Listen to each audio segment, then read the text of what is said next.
안녕하세요. 서초동 본부사 김철중입니다. 오늘은 성본 변경 신청에 대해서 알아보도록 하겠습니다.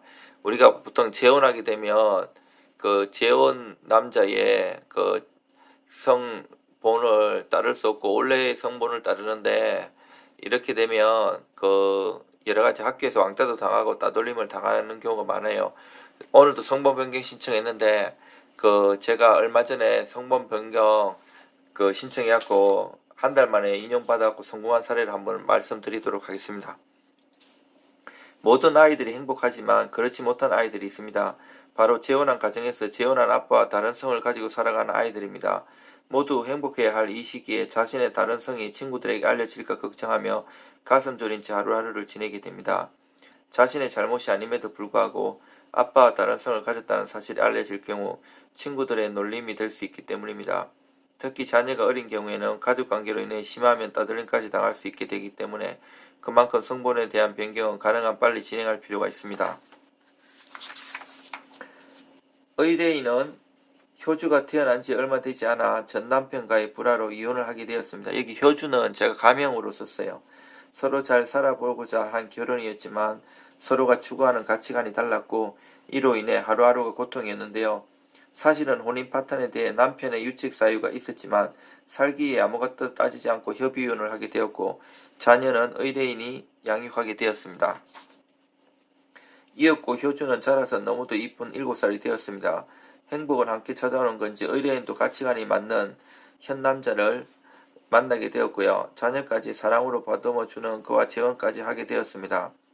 효주도 현 남편을 아빠라고 부르며 잘 따라주었고요. 비록 친부의 성인 김씨를 그대로 사용하고 있었지만 새아빠의 성으로 불리기 원하는 아이의 뜻을 존중하여 학교에서는 새아빠의 성대로 박효주라고 부르게 되었습니다.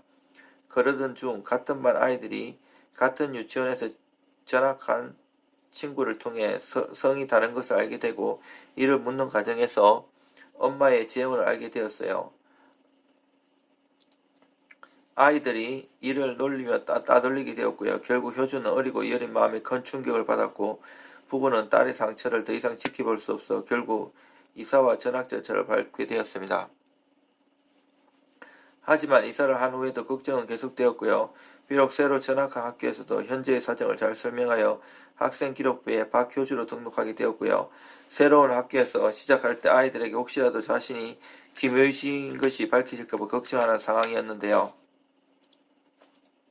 여러가지 어려움이 있었지만 저는 빠른 변경의 필요성에 대해 적극 호소한 결과 이 사건의 경우 범죄 경력이 없는 것을 확인하여 심판을 걸치지 않고 진행이 되었고요. 정신적 고통에 대한 부분, 아이가 이로 인해 불편함을 느끼고 있고 강력하게 재혼자녀 성본 변경을 희망하고 있는 부분 등에 대해 재판부에 강력하게 계속 피력하여 촉박한 일정이었음에도 불구하고 신청 한 달 만에 성본 변경을 허가한다는 판결 결과를 받을 수 있었습니다. 통상 걸리는 시간에 비해 이례적으로 빨리 절차가 진행된 상황으로 의뢰인이 계속 고맙다고 말씀하셔서 하루 종일 보람을 느낄 수 있는 사건이었어요. 저는 10년 넘게 법무사를 하면서 수없이 많은 사건들을 성공하였습니다. 의뢰 주시면 좋은 결과를 보답드리겠습니다. 이상 서초동 법무사 김철중이었습니다.